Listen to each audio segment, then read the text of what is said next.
Good morning and welcome again to Carlene's Kitchen, where today I'm moving on and doing a couple new things. But yes, this is the gorgeous necklace that Myron Wallen bought for me, I don't know how many years ago, maybe 25 or 30. And the other day he was asking about it and I put it on today. Here it is. First thing we're going to do today is talk about this gadget. Oh yeah, here it is. This is my Anova Precision Cooker Sous Vide. Do you want to take, there it is. These are the major directions on it. What is it?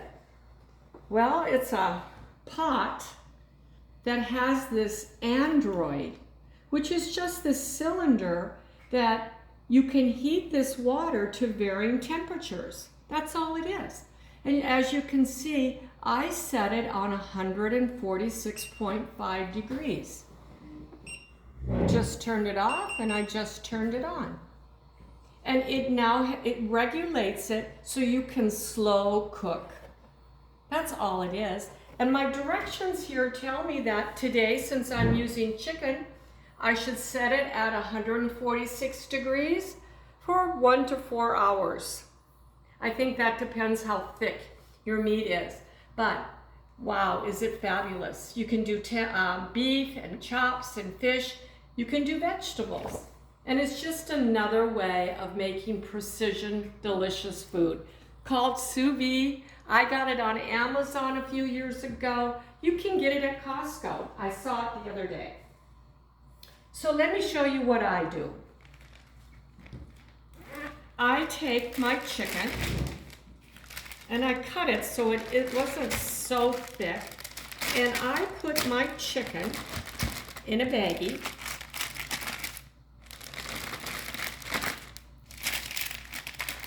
Because this is going to go in that water. I'm going to wash my hands real quick.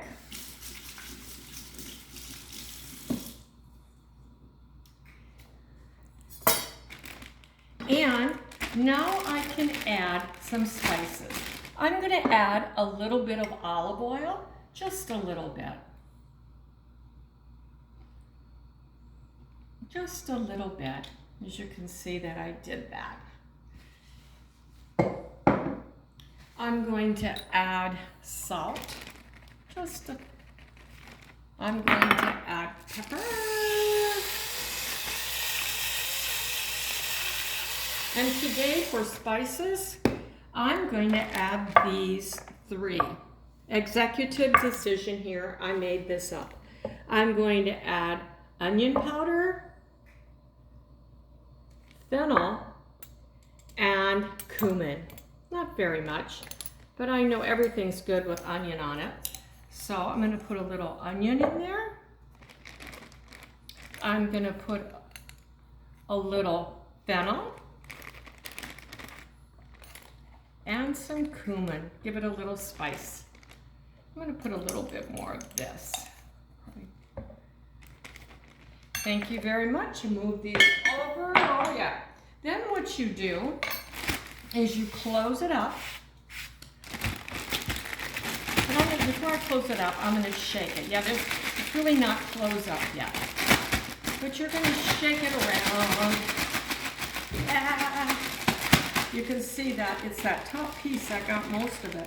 But it's going to actually create a lot of liquid. In fact, I can put just a little bit of my chicken broth. When I did it before, I can put a little of that in here. I've been doing this week. And remember, it goes in my sous vide at what degree? 146. So, because I have not sealed this shut, which you can use one of those shield shut machines. I'm not using that. This is how I do it. I take it and I push it down, and look, all that air is going out. And I push it down so it's as dry as I could be in there. And I go down, and then I zip it shut. So it's pretty still. And what I do is I clip it on because it's going to be in here for 3 hours. And if I go away, I just don't know if it could be dangerous if that plastic touched that Android. I don't know. So that's how I do it. So I let it sit over here, and this is just gonna cook because the meat tenderizes. That's it. The steak tenderizes. But it's not done. When you're done, it's gonna look like this. So here's a piece that I made before. And it comes out of the sous vide, kind of looking, really, really boring. But it's so tender. It's really, really good. So what you do after the sous vide, this is what you do. You take it and you take some ghee or some butter, some olive oil, and you simply quickly fry it on the stovetop or on the grill. Here, let me show you.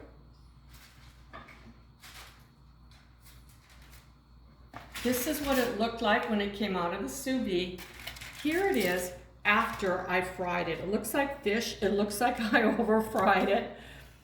I fried it too long. You're not supposed to do that. But I'm headed somewhere with this. I'm just going to go ahead and put this in my little oven over here. And just let it warm over there. Because I'm going to take my attention and focus on something that I really love, that I do with this type of meat. And that is making a sauce.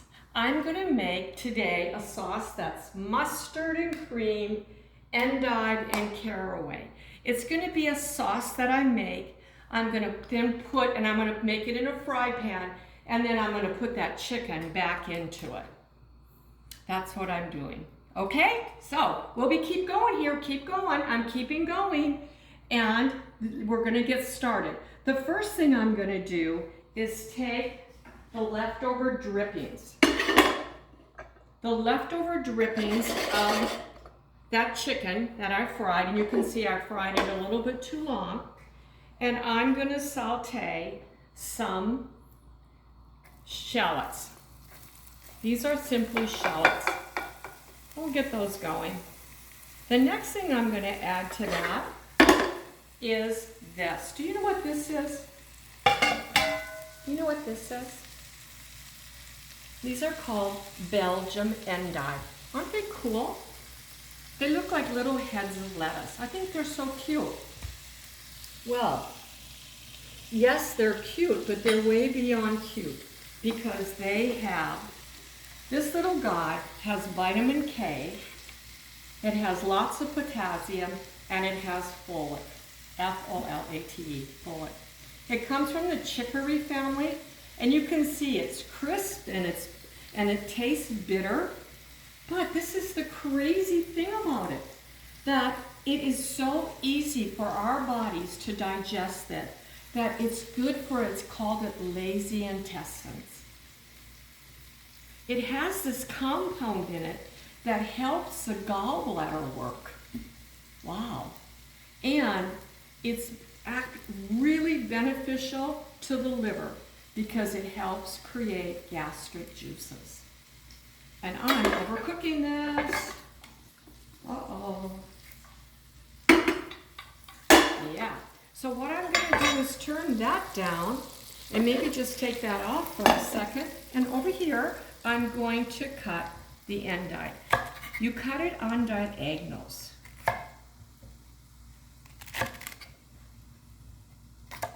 Those are the little ends.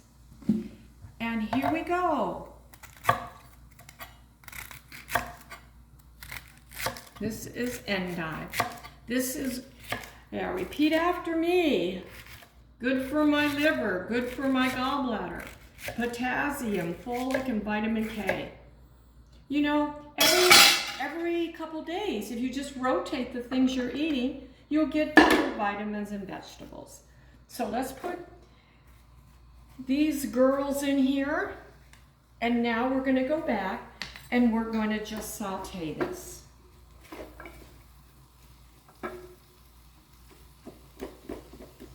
That's kind of a big piece there. I'm going to recut that. I'm going to turn this up a little bit.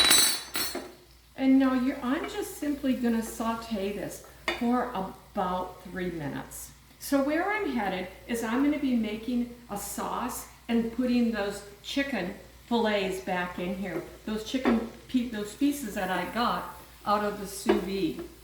So maybe I'll just take a little couple, maybe 3 minutes and let this cook down, and I'll be right back.